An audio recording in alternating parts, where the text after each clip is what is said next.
Eu fiquei durante o começo desse ano só falando de Isekai, onde tudo dá certo no final e não tem nada que mexe muito com a tua cabeça. Mas dando uma acalmada nesse assunto, eu decidi maratonar um anime conhecido como o anime das crianças fofas, que sofrem e também é muito perturbador. E eu, como um cara que já leu e viu um monte de coisa violenta e obras que mexem com o teu psicológico, pensei que o que tanto falavam desse anime era só exagero, e que qualquer um poderia lidar com as cenas perturbadoras que teria. Pobre eu do passado, que mal sabia o quanto eu tava errado e o quanto eu ia quebrar a cara. E eu realmente quebrei a cara. Pena que no sentido bom e no sentido ruim, porque eu realmente me arrependi de ter subestimado esse anime e ter feito pouco dele. E cara, como eu me impressionei e me assustei com esse anime. E é exatamente por ter tido essa bela e horripilante experiência que eu quero fazer esse vídeo pra falar e principalmente recomendar esse anime pra vocês. Hoje eu vou falar e recomendar Made in Abyss, um anime das crianças fofas que na verdade não é e nunca foi o que parecia desde o começo. Assim como nos outros vídeos, eu vou falar os primeiros episódios do anime para poder explicar um pouco da história, e depois vou falar de alguns aspectos técnicos e falar a minha opinião sobre o anime. E olha, o tanto de coisa que eu tenho que falar é brincadeira. Por isso então eu nem quero perder muito tempo. A história do anime começa com a gente sendo apresentado a nossa protagonista chamada Riko, e ela é uma exploradora do abismo que está em busca de relíquias. A gente logo vai saber mais sobre como o abismo funciona e também o que ele é. E então durante a volta com as relíquias, a Riko acaba vendo um amigo dela quase sendo devorado por uma criatura gigantesca que não deveria estar naquele lugar. E claro, para não deixar o amigo ser devorado, ela chamou a atenção do monstro e saiu correndo pela vida dela, porque ninguém seria louco de enfrentar uma coisa dessa sem ar. Pra sorte dela, o monstro acabou sendo acertado por uma rajada de energia, e essa rajada acabou sendo lançada por um garoto que parece ser um tipo de robô ou um ciborgue. E como ele salvou a vida dela, e claro, não podia ser deixado ali porque possivelmente ele acabaria sendo devorado por algum monstro, a Riko, junto dos amigos dela, levou esse garoto pro orfanato em que ela vive para entender quem ou o que esse garoto é. E como ela faz para acordá-lo?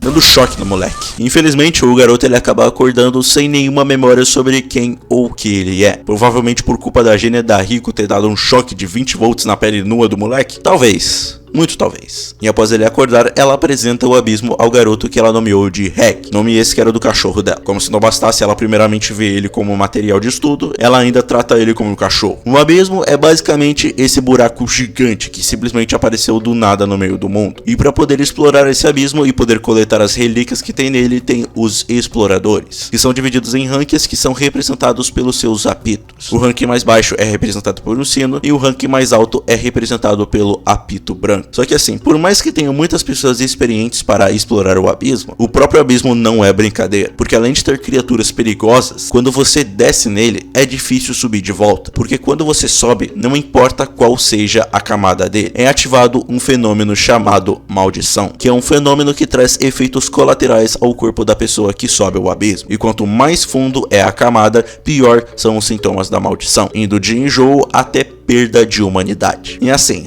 essa perda de humanidade não é em um sentido sentimental ou metafórico, é do pior jeito possível. Então você tem que ter total noção de que na hora que se desce o abismo, a chance de voltar são poucas. Alguns meses depois do Reg se tornar um explorador, alguns exploradores que são apitos mais avançados acabam voltando à superfície com materiais e também com um apito branco. E esse apito pertencia a Lisa, uma exploradora que era a mãe da Riko. E por conta de todas as conquistas da Lisa, é feito uma festa em comemoração por tudo que ela fez. E nessa festa são reveladas algumas coisas sobre a Riko e também a mãe dela. A primeira coisa que é revelada é que a Riko nasceu no abismo. A mãe dela infelizmente acabou dando o azar de engravidar durante uma missão. Daí que vem o nome do anime, Feito no Abismo. E a Riko só conseguiu chegar à superfície graças a uma relíquia que, na teoria, deixava ela imune à maldição do abismo. Mas infelizmente o que essa relíquia faz de verdade é um pouquinho diferente. E outra coisa que é revelada é que entre os materiais que a Lisa tinha mandado, tinha um desenho sobre alguém parecido com Reg, e também uma mensagem que dizia que estava esperando no fundo do abismo. E como essa mensagem estava nos materiais da Lisa, a Riko acredita que a mãe dela ainda estava viva e estava esperando por ela no fundo do abismo. E essa mensagem foi o suficiente para fazer a Riko ficar completamente obcecada em ir até o fundo do abismo para possivelmente encontrar a mãe dela. Só que ela não ficou determinada em evoluir o mais rápido possível para poder explorar. Ela literalmente, depois de ver aquela mensagem, não perde tempo corpo e em menos de dias ela faz preparativos para poder fugir do orfanato. E ela teria que ir tão fundo no abismo que ela teria que passar da 6ª camada, que é a camada onde a subida resulta na perda da humanidade. Ela só tem experiência com a primeira camada e já quer ir mais a fundo do que a 6ª camada para possivelmente encontrar alguém que ela nem sabe se tá viva ainda. Pra sorte dela, e muita sorte, diga-se de passagem, o Reg, querendo recuperar as memórias, decide ir junto com ela. Até porque se ela fosse sozinha, muito provavelmente ela não passaria nem da 2ª camada. Isso, claro, acaba dando uma pequena briga com um grupo de amigos dela, porque ela era só um apito vermelho e ela simplesmente queria deixar tudo pra trás sem pensar 2 vezes. Mas no fim todo mundo acaba fazendo as pazes e no fim os dois acabam começando a sua jornada no meio do abismo. Ah, e o motivo de eu ter falado que a Rico teve sorte do Reg ir junto com ela é porque ele tem 2 habilidades. Ele consegue esticar os braços dele e ele tem uma habilidade que eles chamam de incinerador, que ele usa aquela mesma rajada de energia que ele usou pra salvar a Rico. E essa rajada é muito forte, mas tipo, muito forte mesmo. Se ele acerta qualquer pessoa em cheio com essa rajada já pode cantar vitória, porque provavelmente essa coisa não vai sobreviver. Mas mesmo tendo esse arsenal todo, o abismo é muito mais perigoso do que parece. Não só o abismo, como o que tem nele. E assim, a gente vai ver as aventuras da Rico e do Reg no abismo. Parece muito uma sinopse de anime episódico, né? E acho que eu já posso começar falando de uma das coisas mais atrativas desse anime, que é o próprio abismo. O lugar mais perigoso possível, onde crianças da idade dos protagonistas nem deviam ter pensado em ter ido. Como o anime gira em torno de um lugar desconhecido, não é novidade que o anime seja uma aventura. Só que parece que o anime realmente leva a sério a palavra aventura. Parece que o abismo realmente é um mundo com vida, com criaturas que realmente seguem sua natureza e com cada camada tendo sua peculiaridade e características que as tornam únicas. E o principal fator de tudo, as camadas realmente são perigosas. Você sente e sabe que não era pra Rico estar ali, pelo menos por enquanto, porque durante os episódios é deixado na cara que se não fosse pelo Reg, a Rico não passaria nem da 2ª camada. E mesmo sendo um anime de aventura, a ação não é muito recorrente durante os episódios. E às vezes a ação ela nem dura por muito tempo, tem cenas que não duram nem mesmo 1 minuto. Mas mesmo assim, isso nem é um ponto negativo. Na verdade, é algo que traz bastante vantagem. Claro, a exploração é o principal foco, mas tem bastante coisa que serve para dar um pouco mais de vida pro mundo e também dar aquele famoso mistério, já que o anime gosta bastante de deixar alguma coisinha estranha no ar para te dar aquela vontade de ver logo o próximo episódio. O que pra alguém como eu, que sou fãzaço de mistério, é o suficiente para me fazer maratonar nem que seja 3 episódios em um dia só. E esse é o famoso world building que eu gosto sempre quando é bem feito e bem amplo. Infelizmente a ação, como eu falei, não costuma ser muito recorrente, mas isso pelo menos se aplica apenas na primeira temporada. E ela não é nada muito interessante ou atrativa, mas felizmente depois da primeira temporada, a ação no filme e na 2ª temporada é algo que fica muito bom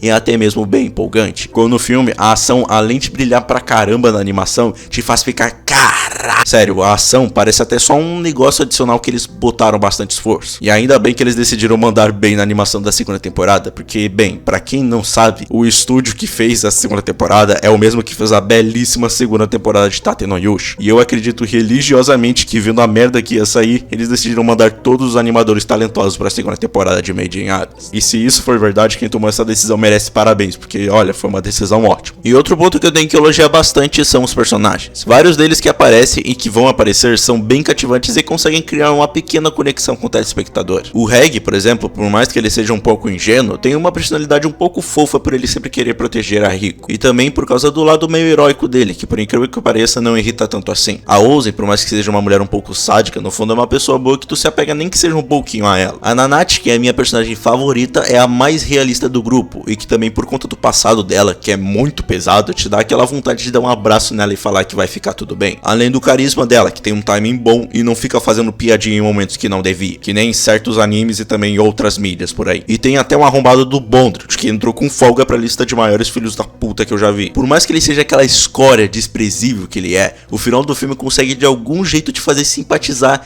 bem pouco com ele, conseguindo diminuir nem que fosse um pouquinho de todo o ódio que ele implanta em você durante o filme todo. A única personagem que realmente não me desce muito é a Rico. A ingenuidade e às vezes burrice dela chega a me irritar bastante. No começo eu só não ligava mesmo, mas conforme os episódios passavam, eu começava a ficar meio incomodado com algumas ações dela. Ou talvez eu só tô pegando muito no pé dela porque eu não suporto muito criança mesmo. A única coisa que me incomoda e que vai incomodar e muito caso alguém vá ver o anime é a sexualização. Infelizmente, ao invés do autor focar a sexualização em mulheres adultas com corpo avantajado, o autor preferiu direcionar essa sexualização pros protagonistas, que lembrando, são crianças. Sempre tem alguma cena que o autor quer deixar alguma alguma criança em uma situação que eu quero poupar vocês de ouvir. E também ele sempre quer mandar alguma piadinha sobre o Reg ter algo no meio das pernas, mesmo na teoria ele sendo um robô. Essas cenas facilmente deixam qualquer um que tem senso comum incomodado. Mas mesmo com esse problema, dá pra continuar bem prendido no mundo do anime, e principalmente ter total certeza de que nada de ruim vai acontecer com os protagonistas. Isso era o que eu gostaria de falar, mas na verdade a sensação de segurança que o anime passa, na verdade, era uma ilusão, e uma ilusão que durou por bastante tempo. Sabem Madoka Mágica? O famoso anime que no começo faz parecer que é só mais um anime de garotas mágicas normais, mas que no episódio 3 ele mostra que na verdade ele nunca foi o que parecia? Made in Abyss faz algo um pouco parecido com Madoka Mágica. O anime desde o começo já tem algumas coisas minimamente pesadas e algumas outras que dão um pequeno senso de perigo, mas esses momentos você pensa que nunca vão acontecer com os protagonistas. Além de que também,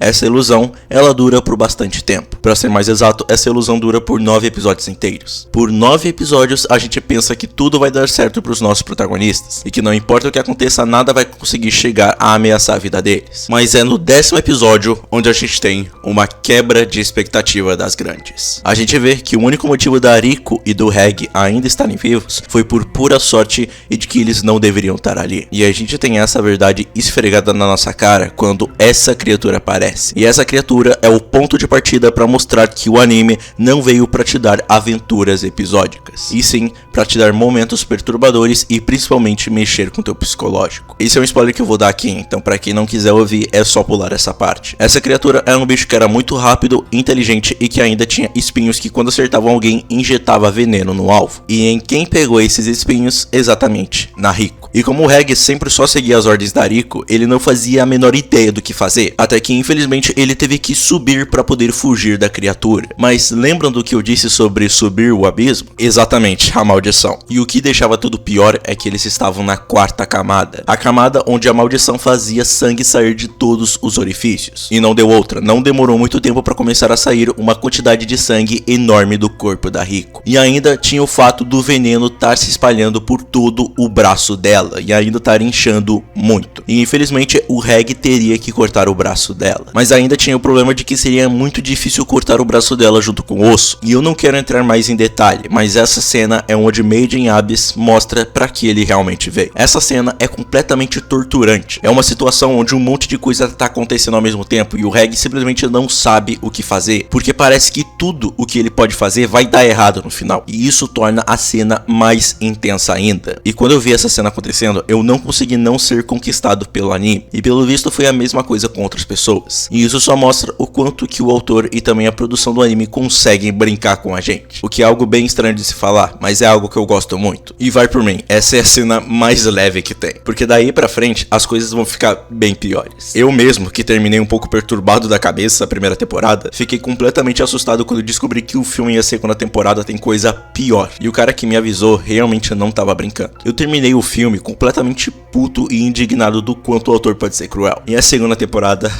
ela vai um pouquinho mais longe. Ela é uma verdadeira tortura psicológica. E acho que o que mais colabora com todo esse terror que o anime passa é que isso acontece com crianças. Pessoinhas pequenas que nem se desenvolveram direito ainda e que não deviam e nem mereciam estar passando por isso. Chega até a ser um milagre eles conseguirem sobreviver ou conseguirem manter a sanidade depois de tudo. E isso acaba fazendo jus a tudo o que as pessoas falam sobre o anime ser perturbador e também mexer bastante contigo. Eu mesmo terminei um anime com algumas sequelas que ainda estão me assombrando até agora, mesmo comigo fazendo esse vídeo. E eu até digo, se você é fraco mentalmente ou ficar facilmente afetado, esse anime aqui não é pra ti não. E mesmo se você quiser assistir um anime, tenta se preparar mentalmente, porque cada preparo vai ser pouco. E é isso que torna Made in Abyss tão interessante. Ele cria uma ilusão de segurança pra no final ele mesmo quebrar essa ilusão e criar uma tortura que você implora pra acabar de uma vez. E por isso mesmo eu tive uma experiência incrível com Made in Abyss e queria compartilhar essa experiência com vocês. E de brinde, ainda recomendar esse anime pra vocês. E é isso, esse foi mais um vídeo de recomendação. Você que assistiu um anime, o que tu acha? E você que não assistiu, conseguir despertar o teu interesse? Comenta aí porque eu vou querer saber. Então, se você é novo no canal, por favor, se inscreva, ative o sininho pra não perder mais nenhum vídeo. Deixa teu like que ele vai ajudar pra caramba. Me siga nas minhas redes sociais e então, até o próximo vídeo.